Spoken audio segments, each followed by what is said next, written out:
So, last Crucible lesson of the week, folks. Good morning, good afternoon, good evening, depends on when you decide to do this piece of work. So, let's recap. What do we know so far about the Putnams? So, hopefully you can remember that Thomas Putnam was the name of an actual person who lived in Salem in 1692. He was there in Salem, Massachusetts at the time that the witch hunts were actually happening.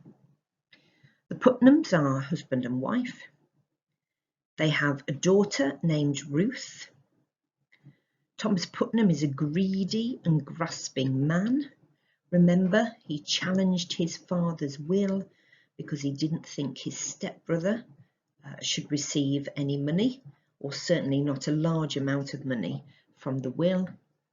And then finally, what we were focusing on at the end of the lesson, that Miller uses stage directions to introduce Anne Putnam as a twisted character.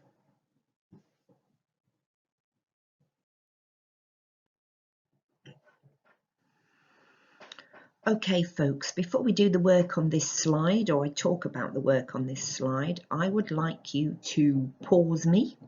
And I would like you to read through your vocabulary table or your vocabulary tables, depending on how many you did from yesterday's lesson, to remind you of that vocabulary that we were looking at, considering and developing, ready to talk about this character.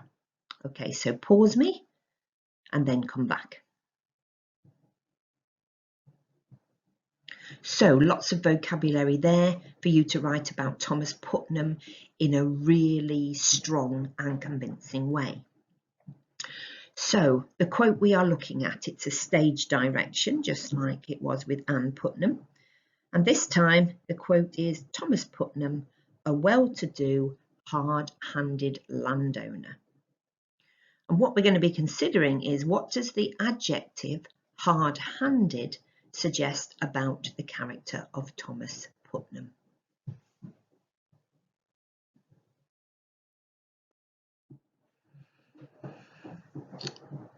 Just like yesterday, I would like you to pause me and I would like you to write today's title in your book, on your paper, on your device, wherever you're doing your work.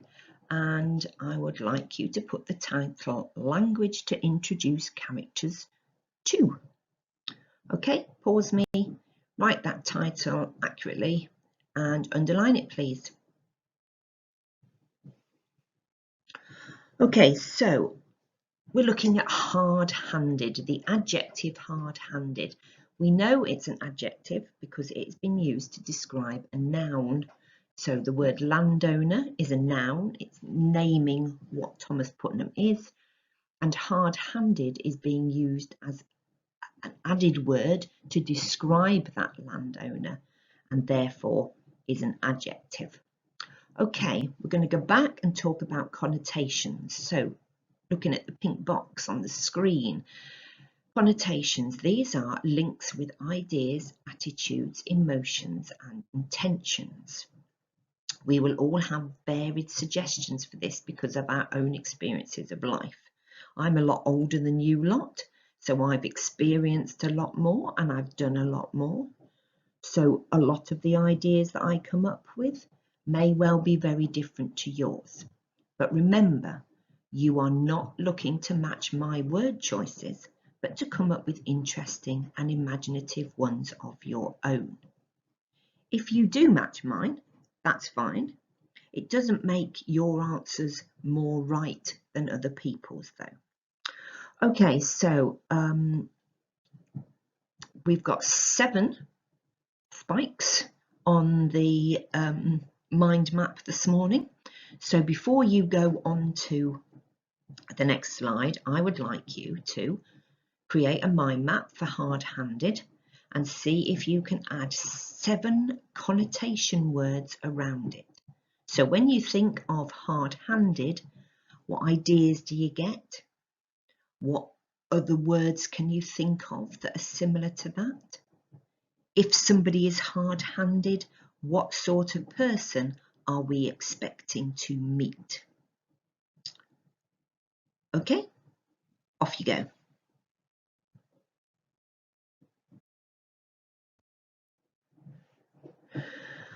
So here's my mind map again. I'm going to do a brief explanation of the process that I went through. If I was teaching you this in the class, this is what I would be doing.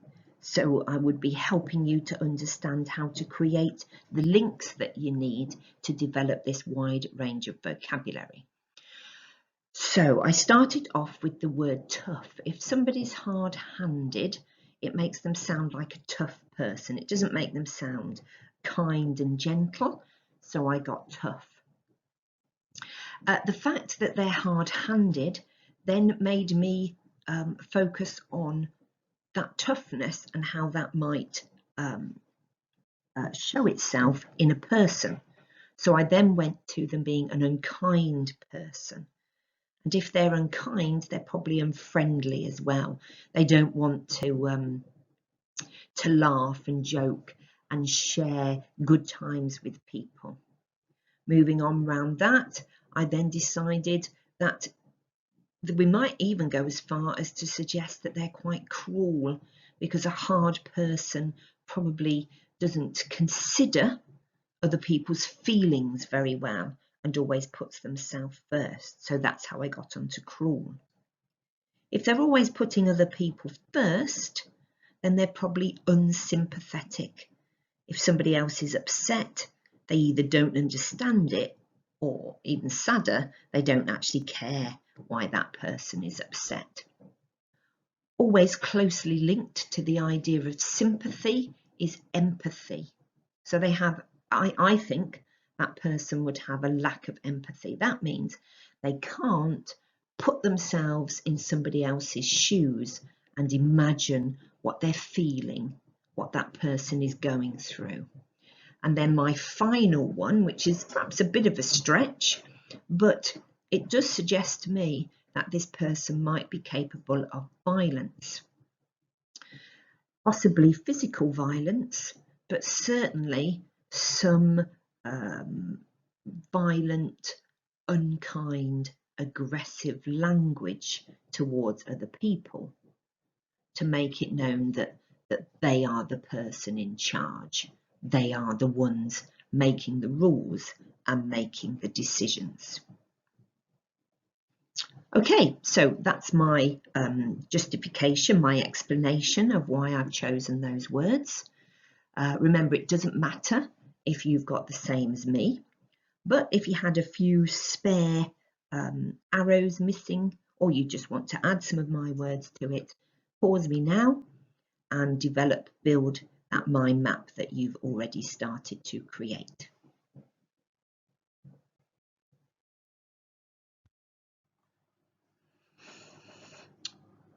You're now going to use your mind map to help you write a paragraph about how Miller introduces the character of Thomas Putnam. So on this screen you can see sentence openers again to help you structure your paragraph. As with yesterday's lesson, or whenever you did the previous lesson to this, you don't have to use these. If they're too easy or they're too difficult, you can do your own thing. Yesterday I also said you could look back through your book at some of the paragraphs that you wrote for your teacher during the first term, during the autumn term, to help you with your structure. Hopefully you'll be able to use a lot of the words that we have been building and developing during today's lesson and the previous lesson to help you explain just what sort of a man this Thomas Putnam is, what sort of characteristics he's got, what his attitudes are to things, and what your first impression of him is as a result of Miller using the adjective hard-handed. Okay, so you need to pause me while you get on and create this paragraph based on Thomas Putnam. Please make sure you've got your capital letters at the beginning of your sentences and your full stops at the end of them. And remember, you are writing about Thomas Putnam and how Miller creates the first impression of him. Excellent. Good luck. Off you go.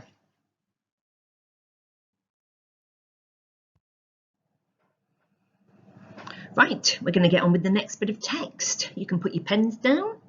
You can pause me, make yourself a cup of tea or hot chocolate, and listen to me read through the next part of the text. Okay, as with last time, I'm not going to say who's speaking. I'm not going to read the stage directions. That all gets a bit complicated. I'm going to do my best to be an effective actor and use lots of different volumes and paces and tension in how I deliver my lines, and I hope you can picture me on the stage being Putnam and Paris and Mrs. Putnam and so on and so forth. Okay, so pause me to get ready to listen to the next part of Act 1, The Crucible. Mr. Paris, I have taken your part in all contention here, and I would continue, but I cannot if you hold back in this. There are hurtful, vengeful spirits laying hands on these children. But Thomas, you cannot. Anne, tell Mr. Paris what you have done. Reverend Paris, I have laid 7 babies unbaptized in the earth. Believe me, sir, you never saw more hearty babies born, and yet each would wither in my arms the very night of their birth. I have spoke nothing, but my heart has clamoured intimations, and now this year, my Ruth, my only, I see her turning strange. A secret child she has become this year, and shrivels like a sucking mouth were pulling on her life too. And so I thought to send her to your Tituba. To Tituba? What may Tituba? Tituba knows how to speak to the dead, Mr. Paris. Goody Anne, it is a formidable sin to conjure up the dead. I take it on my soul, but who else may surely tell us what person murdered my babies?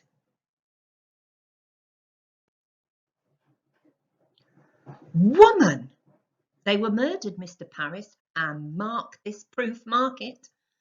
Last night, my Ruth were ever so close to their little spirits. I know it, sir, for how else is she struck dumb now, except some power of darkness would stop her mouth. It is a marvellous sign, Mr. Paris. Don't you understand it, sir? There is a murdering witch among us, bound to keep herself in the dark. Let your enemies make of it what they will, you cannot blink it more. Then you were conjuring spirits last night, Abigail? No, not I, sir. Tituba and Ruth. Oh, Abigail, what proper payment for my charity! Now I am undone. You are not undone. Let you take hold here. Wait for no one to charge you. Declare it yourself. You have discovered witchcraft. In my house? In my house, Thomas? They will topple me with this. They will make of it a... Mercy says, your pardons. I only thought to see how Betty is. Why aren't you at home? Who's with Ruth? Her grandma come. She's improved a little, I think. She gave a powerful sneeze before. Ah, there's a sign of life. I'd fear no more, Goody Putnam. It were a grand sneeze. Another, like it, will shake her wits together, I am sure.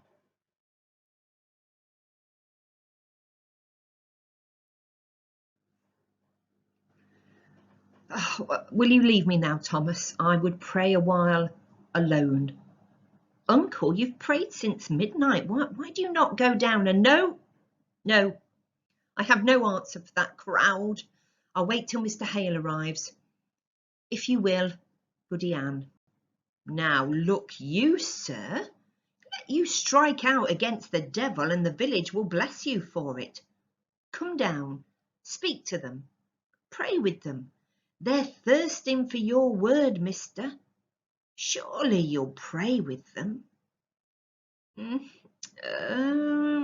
I'll lead them in a psalm, but let you say nothing of witchcraft yet. I will not discuss it. The cause is yet unknown. I have had enough contention since I came. I want no more. Mercy, you go home to Ruth, do you hear? Aye, mum. Abigail, if she starts for the window, cry for me at once. I will, uncle. There is a terrible power in her arms today.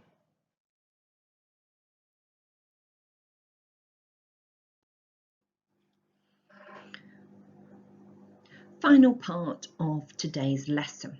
So we're going to check your understanding of the section of text that I've just read. You can go back and listen to it again when you've read the questions and sort of jot down your answers as you're listening to it. Or you can just read it yourself and find out the answers.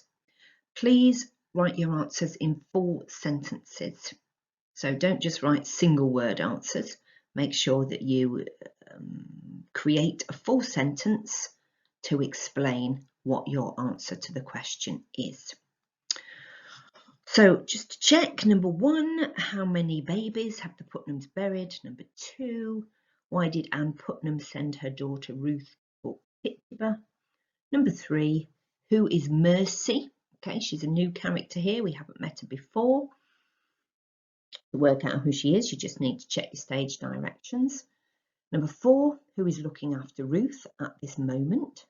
Number 5, why does Mercy think Ruth is improving?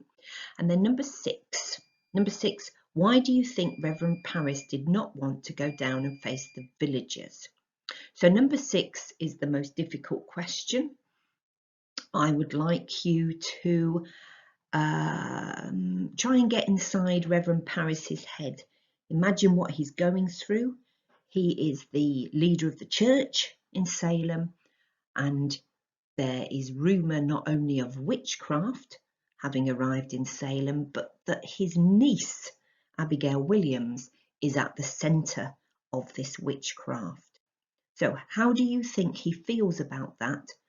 And does this help us explain why he did not want to go downstairs and face the crowd of villagers that were waiting for him?